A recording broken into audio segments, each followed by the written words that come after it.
Quand vous entendez économie, développement et développement économique, qu'est-ce qui vous vient à l'esprit? Oh non, laissez les dictionnaires et vos cours d'économie de côté. Ah, vous googlez.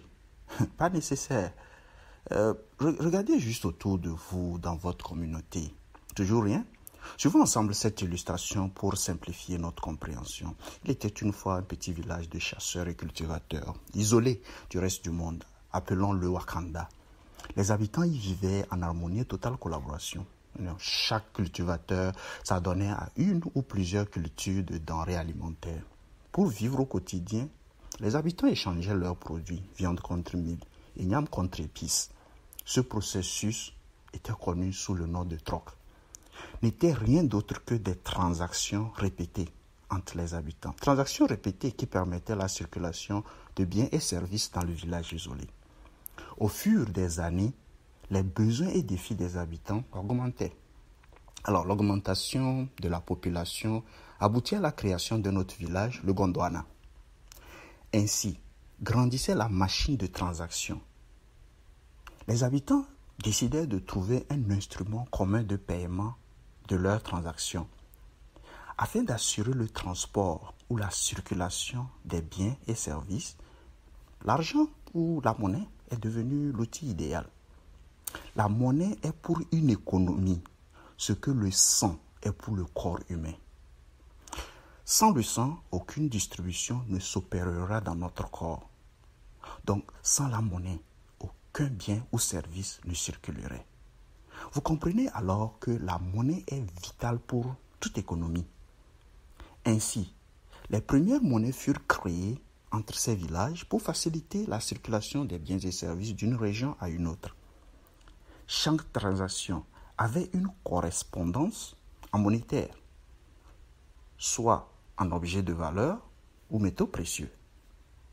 Le bien-être de ces peuples était donc lié aux différentes transactions opérées pour acquérir les biens et services nécessaires. Alors, nous voyons bien que de ces habitants, ou bien le bien-être de ces habitants, est défini par la croissance de leurs transactions et la circulation des produits et services. Les transactions de leur permettant d'acquérir ce dont ils ont besoin pour vivre. L'économie de Wakanda ou du Gondwana n'est que tout le système des transactions répétées, le bien-être des habitants définissant ainsi le développement économique. Dans chaque transaction, nous voyons toujours un vendeur et un acheteur. Le vendeur, dans une transaction, devient acheteur dans une autre, et vice-versa. Et plus de transactions sont opérées, plus de bien-être pour les habitants qui sont donc en mesure de se procurer ce dont ils ont besoin pour vivre épanouis. L'économie d'un peuple, d'une nation ou d'une région est définie par le niveau de transactions répétées opérées dans cette zone géographique. Le développement économique de peuple est conditionné par le développement des transactions. Alors, vous vous demandez à quoi rime cette illustration. Patience et suivez-nous. Ce phénomène des transactions est aussi vrai dans les économies contemporaines. Économies dans lesquelles l'instrument d'échange des biens et services est le billet, pièces de monnaie ou métaux précieux et les crypto-monnaies. Comprenons ici que les instruments de paiement de ces transactions, appelés monnaie ou argent, sont définis pour réguler les transactions. Qui parle de régulation ouvre la porte à des instruments manipulables pour différents objectifs. La valeur de la monnaie ou argent n'est pas liée au métal ou papier utilisé, ni au visage de la signature d'une quelconque autorité qui figure dessus. Dans ce processus, chaque peuple ou groupe de peuples autonomes doit avoir sa monnaie pour assurer ces transactions. Et à travers la création des institutions de Bretton Woods, surtout du FMI, une monnaie internationale est en préparation, nommée SDR, qui n'est qu'un panier de devises fortes internationales. L'ère digitale aussi ne reste pas sourde à cette course avec la création des crypto-monnaies. Ah, les monnaies, on en parlera une autre fois. L'objectif de cette vidéo n'est pas sur la monnaie ou l'argent. Retournons alors sur le lien entre le développement économique et le développement des transactions répétées. Alors, les sous-bassements restent les mêmes pour toute économie. Tant que l'être humain est conçu comme il est, les concepts de l'économie et de développement économique ne changeront pas. De nos jours, de telles transactions s'opèrent à chaque seconde, de l'employeur à son employé, du médecin au patient, d'une commerçante à sa clientèle, d'un producteur de bière au consommateur de bière, d'une banque à sa clientèle, des consultants aux entreprises, aux clients, des pays dits développés aux pays en voie de développement ou émergents. D'une église à ses membres, la machine des transactions ne fait que grandir. Ces transactions répétées s'opèrent sur différents marchés dans nos communautés. Du marché des moutons au marché financier, des marchés noirs au marché en ligne, on ne verra que des transactions répétées.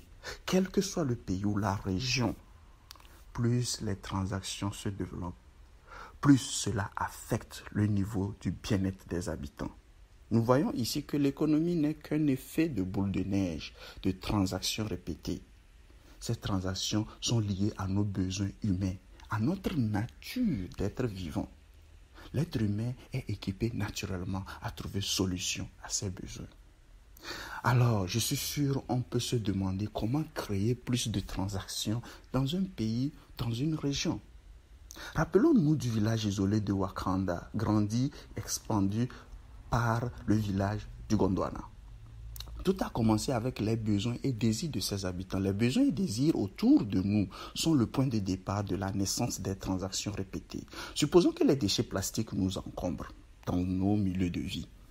Une ou plusieurs personnes en prennent conscience, y réfléchissent et proposent une solution aux populations en échange d'un paiement.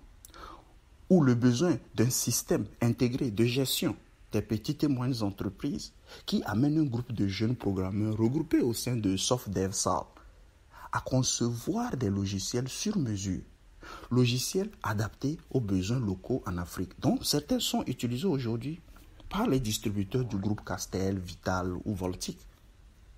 Voilà comment le capitalisme fonctionne.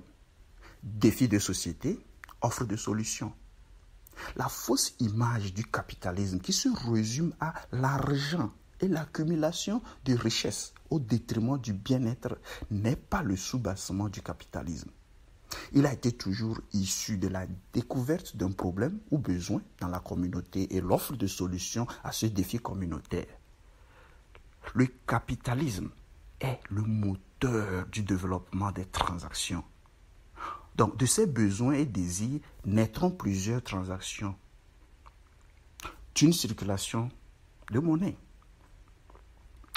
Transactions répétées et monnaie allant ensemble, nous comprenons ainsi l'importance qu'une nation, un pays, une région ait un contrôle de ces deux composantes pour se développer économiquement.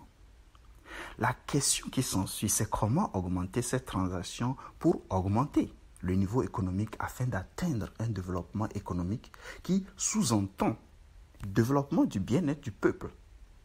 Ceci va intervenir un principe naturel de vie appelé l'offre et la demande.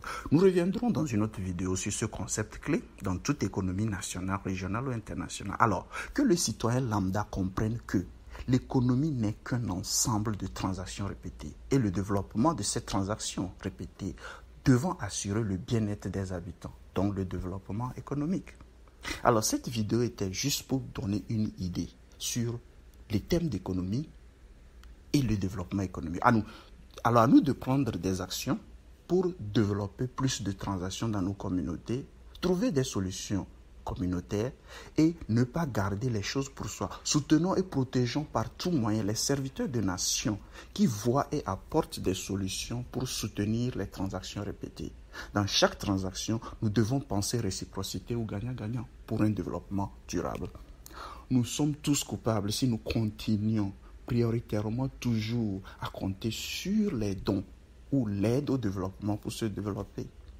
C'est juste une réalité car aucune nation ou pays développé n'y est arrivé en se basant substantiellement sur l'aide au développement. Souscrivez aimez, commentez, partagez si ceci vous donne une meilleure appréhension des notions économiques et développement économique. Détester et insulter aussi, c'est votre droit. Nous ne nous sentirons pas du tout offensés. Contribuez avec vos commentaires constructifs. Comme le dit Malik Tchekpedeo, auteur du livre Ruse Tribal, que chacun apporte sa pierre à la construction des changements envisagés. Nous nous retrouverons à notre prochaine vidéo.